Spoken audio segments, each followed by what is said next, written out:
नमस्कार मित्रांनो, लग्नानंतर होईलच प्रेम या मालिकेच्या 30 जूनच्या भागामध्ये पार्थ आणि किल्लेदार वकील चहा पित असतात.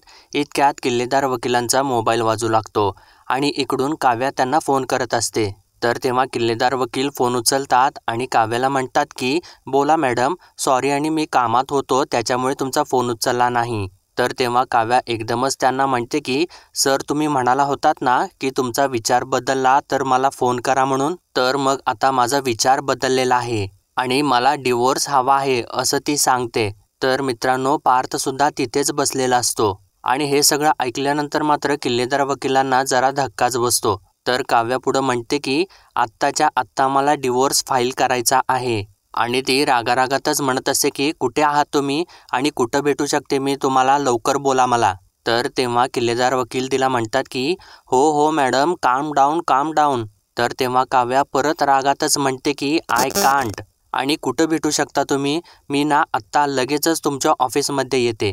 तर तेव्हा किल्लेदार वकील बोलत असतात की अहो मी आहे इकडे असं म्हणून ते सांगणारच असतात. तर तेव्हा काव्याच लगेच बोलते आणि जर तसं असेल ना तर मी लगेचच येते तिकडे तुमच्या ऑफिसमध्ये, आपण लगेचच भेटून बोलूयात.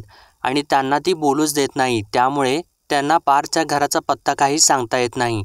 तर किल्लेदार वकील पुढं म्हणतात की 1 मिनिट मॅडम, मी ऑफिसमध्ये नाही आहे, माझ्या ऑफिसमध्ये पेंटिंगचं काम चालू आहे आणि मी एक काम करतो, मी तुमच्या घरी येतो जर तुम्हाला प्रॉब्लेम नसेल तर. तर तेव्हा काव्या त्यांना म्हणते की नाही घरी नको असं म्हणून ती थोडं थांबून विचार करू लागते आणि तिला आता अनिशाचे शब्द आठवू लागतात. तिने सांगितलेलं असतं की काका काकू काय पुढचे 2-3 तास आता घरी येणार नाही आहेत. आणि ते आठवल्यानंतर काव्या आता किल्लेदार वकिलांना सांगते की बरं ठीक आहे, तुम्ही या घरी आणि आपण घरीच भेटूयात, मी आत्ता लगेचच तुम्हाला पत्ता पाठवते असं ती म्हणत असते. तर तेव्हा किल्लेदार वकील तिला म्हणतात की पाठवताय कशासाठी, मी लगेच फोनवरती लिहूनच घेतो ना, तुम्ही मला सांगा. आणि ते चक्क पार्थलाच पत्ता लिहायला सांगतात. तर तेव्हा पार्थच्या हातामध्ये पेन आणि कागदसुद्धा असतो आणि आता ते काव्याला म्हणतात की हां तुम्ही सांगा पत्ता. तर तेव्हा काव्या किल्लेदार वकिलांना पत्ता सांगू लागते आणि किल्लेदार वकील पार्थला पत्ता सांगत असतात. तर काव्या म्हणते की GP road, plot number 7, Mohite Sadan. आणि जेव्हा किल्लेदार वकील मोहिते सदन असं म्हणतात तर तेव्हा पार्थला मात्र धक्काच बसतो आणि पार्थने मोहिते सदन असं लिहिल्यानंतर तो डोळे मोठे करूनच किल्लेदार वकिलांच्याकडे बघू लागतो आणि त्याला तर काही कळेनासच होऊ लागतं.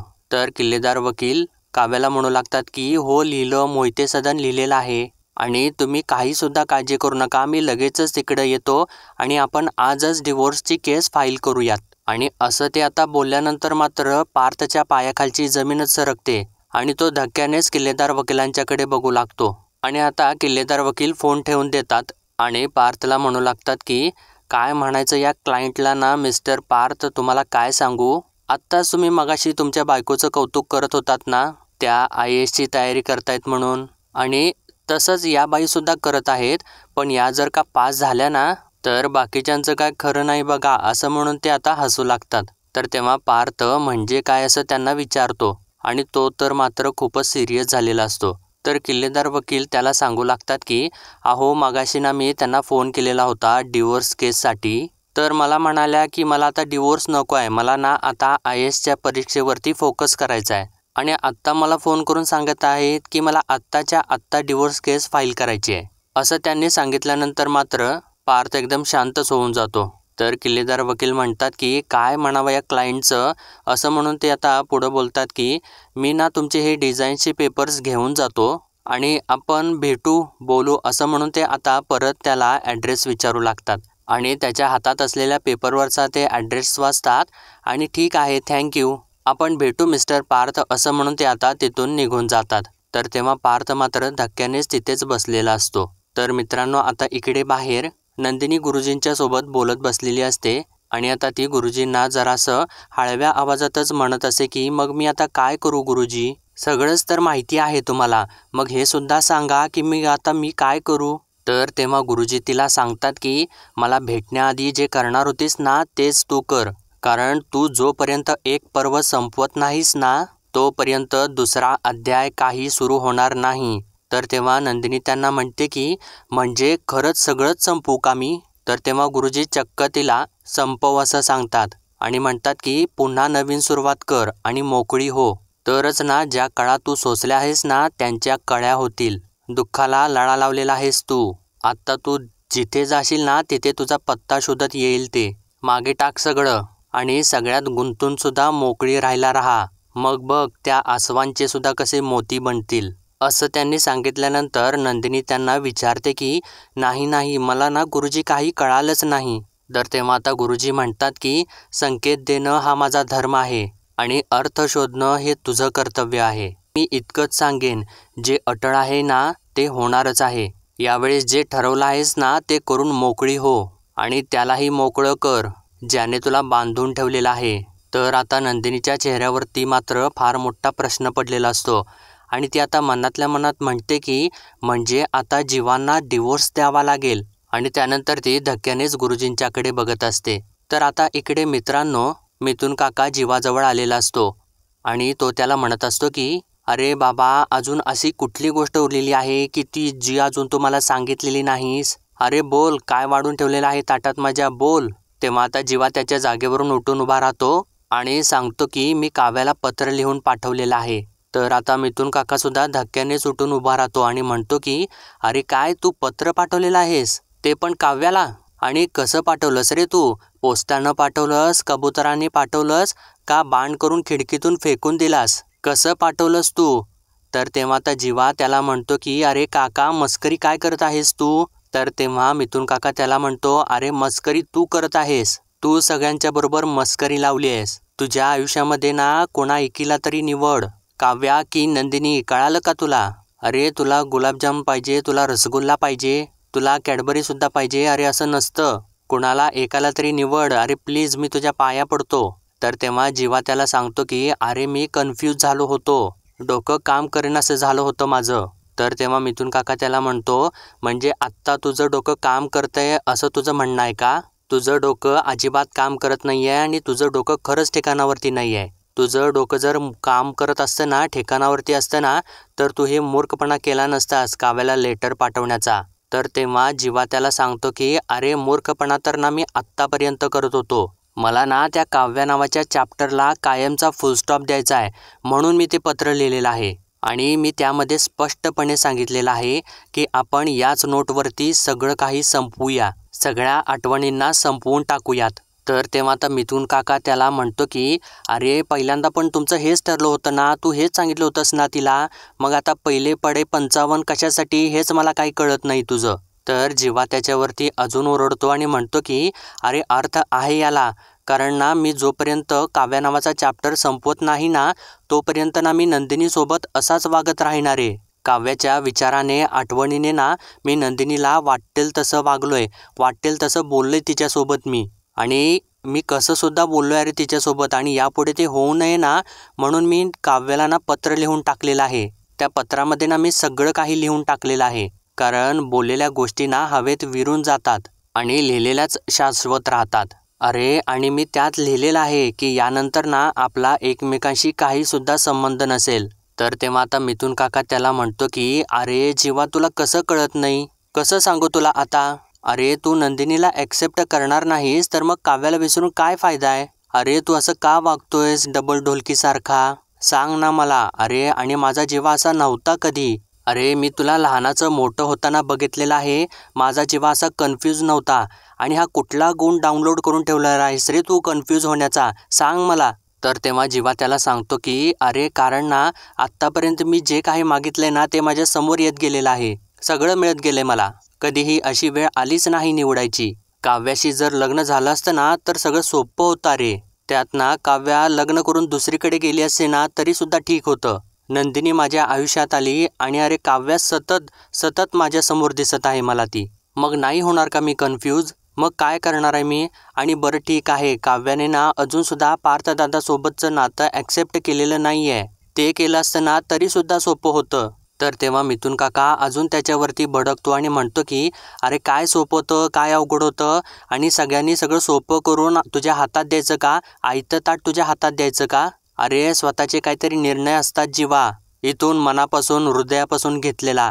एक निर्णय किती चुकीचा असतो आणि कसं होतं ना आयुष्याचं ते मी तुला सांगतो. आणि तो सांगू लागतो की एक चांगला गुणवंत विद्यार्थी होता, स्कॉलरशिप धारक विद्यार्थी होता, 10वीला त्याला उत्तम मार्क मिळाले. पण बापाचं स्वप्न होतं ना बापाचं, की मुलाला सायन्सला घालूयात, मग तो उत्तम सायकोलॉजिस्ट होईल. अरे त्याच्या मनाचा विचार नाही केला, त्याच्या मुलाच्या त्या मनाचा विचार केलाच नाही. आणि तो पण मूर्ख ना, स्वतःचा निर्णय घेता आलाच नाही त्याला ना आर्टकडे जायचं होतं आणि बापाचं म्हणणं होतं सायन्स.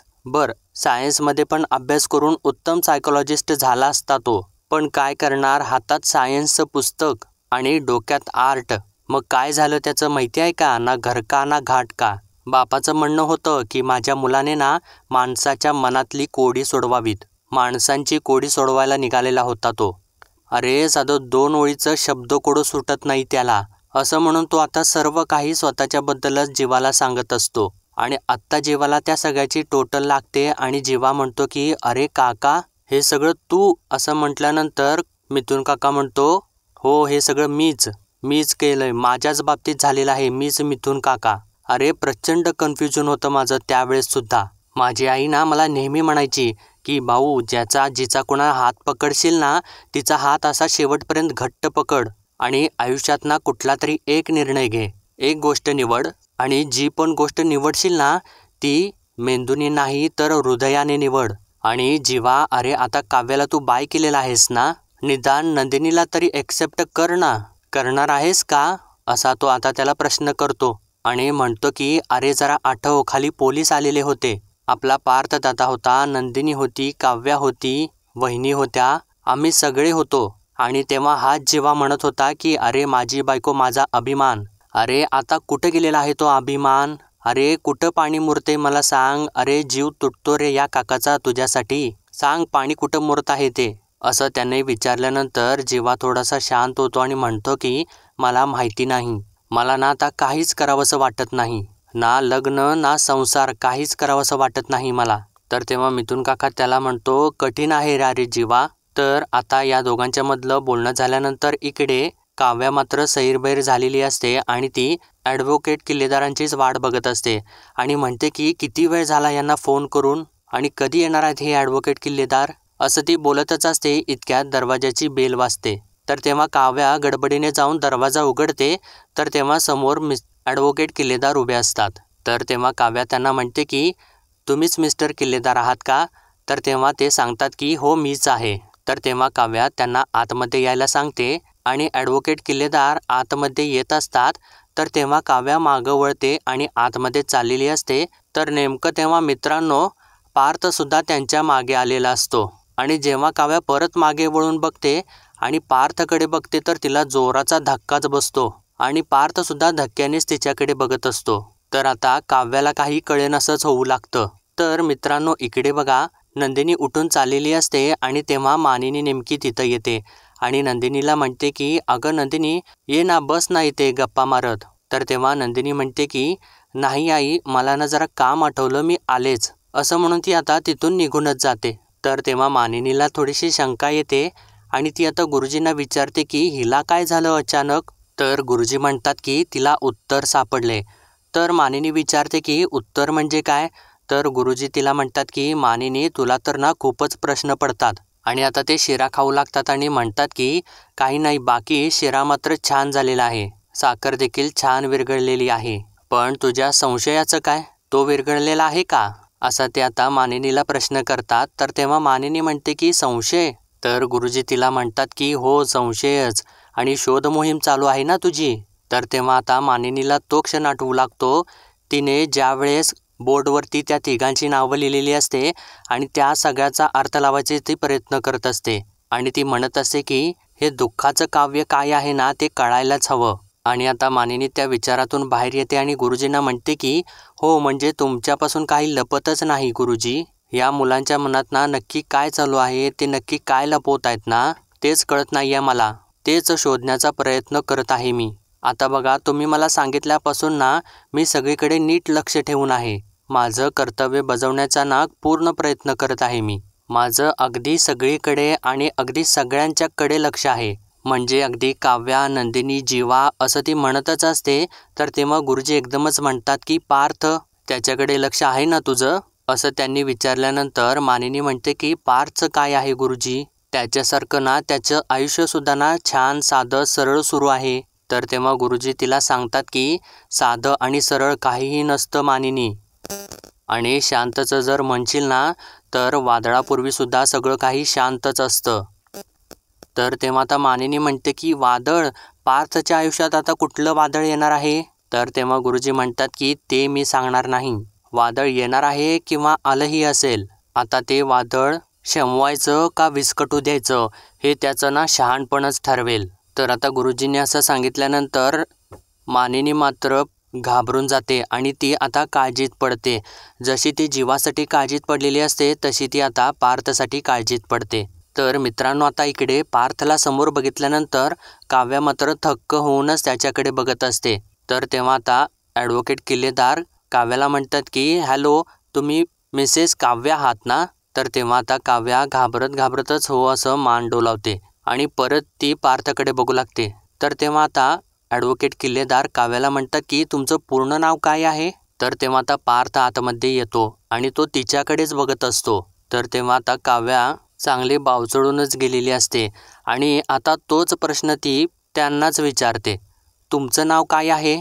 तर तेव्हा ॲडव्होकेट किल्लेदार म्हणतात की माझं नाव समीर किल्लेदार. अहो पण मी तुमचं नाव विचारतोय, तुमचं पूर्ण नाव काय आहे तुमचं? असं त्यांनी विचारल्यानंतर आता काव्या मात्र परत शांत होते आणि ती परत पार्थकडे बघू लागते. आणि आता काव्या ॲडव्होकेट किल्लेदारांना म्हणते की मी काय म्हणत आहे, आपण नंतर भेटूयात. तर तेव्हा ॲडव्होकेट किल्लेदार म्हणतात की नंतर म्हणजे काय? तर तेव्हा काव्या परत अडखळू लागते आणि म्हणते की म्हणजे ना आजची मीटिंग कॅन्सल करूयात. तर असं तिने म्हटल्यानंतर आता ॲडव्होकेट किल्लेदारांना मात्र काही कळेनासंच होतं आणि पार्थ मात्र एकसारखाच तिच्याकडे बघत असतो. आणि आता ॲडव्होकेट किल्लेदार म्हणतात की कॅन्सल म्हणजे काय?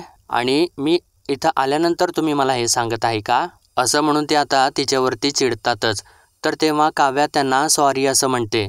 तर तेव्हा आता ॲडव्होकेट किल्लेदार पार्थला म्हणू लागतात की बघितलं का मिस्टर पार्थ, मी मगाशी म्हणालो होतो ना काही क्लायंट, असं म्हणून ते थोडंसं हसतात आणि परत म्हणतात की एनिवेज मिस्टर पार्थ या काव्या देशमुख आहेत. आणि काव्याला म्हणतात की हे मिस्टर पार्थ आहेत. असं म्हटल्यानंतर पार्थ अजूनसुद्धा काव्याकडेच बघत असतो. तर काव्या परत एकदा त्याच्याकडे बघते आणि एकदा ॲडव्होकेट किल्लेदारांच्याकडे बघत असते. आणि आता ती एकसारखी पार्थकडे बघत असल्यानंतर ॲडव्होकेट किल्लेदार मात्र गोंधळात पडतात. आणि आता त्यांना तो क्षण आठवू लागतो की ज्यावेळेस त्यांनी पहिल्यांदा काव्याला फोन केलेला असतो आणि तिला विचारलेलं असतं की तुम्ही तुमच्या मिस्टरांचं नाव ना मिस्टर देशमुख एवढंच लिहिलेलं आहे, अहो फर्स्ट नेम तुम्ही लिहिलेलंच नाही आहे. आणि ते आठवल्यानंतर आता ॲडव्होकेट किल्लेदार पार्थकडेच बघू लागतात आणि परत ते काव्याकडे बघतात. तर तेव्हा अजूनसुद्धा ते दोघे एकमेकांच्याकडेच बघत असतात. आणि आता ॲडव्होकेट किल्लेदारांना टोटल लागते आणि ते मनातल्या मनात म्हणतात की अरे बापरे, म्हणजे हे दोघे नवरा बायको आहेत. आणि आता ते पार्थला म्हणतात की मिस्टर पार्थ, मी आता येतो आणि थँक्यू इथे ड्रॉप केल्याबद्दल, असं ते सांगतात आणि धक्क्यातच तिथून ते निघून जातात. तर तेव्हा आता काव्या मात्र खूपच गडबडून गेलेली असते आणि ती एकदम शांत आवाजात पार्थला म्हणते की या ना आतमध्ये या. आणि आता पार्थ एकसारखा तिच्याकडे बघतच आतमध्ये येऊ लागतो.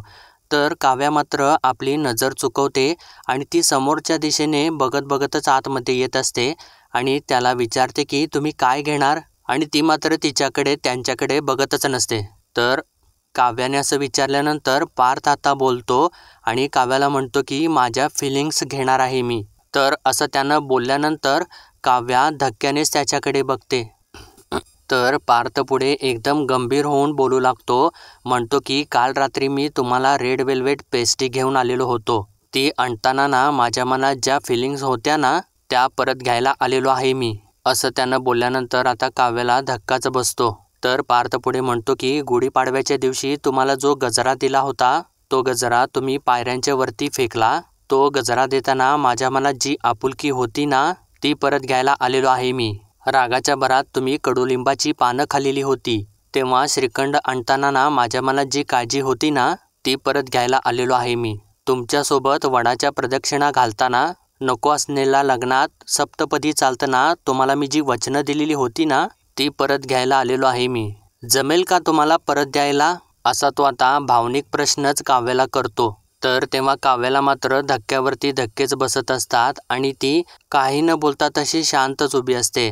तर मित्रांनो, आजचा भाग इथेच संपतो आणि पुढील भागामध्ये आपण पाहणार आहोत की मित्रांनो, नंदिनी जोरजोराने रडत असते आणि म्हणत असते की माझ्या बाजूने सगळं सावरण्याचा किती प्रयत्न करू मी, आणि त्यापेक्षा ना सगळं विस्कटलेलं बरं, सगळं संपवलेलं बरं, असं म्हणून ती सगळ्या वस्तू, कपडे इकडे तिकडे फेकत असते आणि तिला प्रचंड त्रास होत असतो आणि ती जोरजोराने रडत असते. तर आता इकडे पार्थ काव्याला म्हणत असतो की नवरा म्हणून सुखी ठेवणं ही माझी जबाबदारी मानतो मी.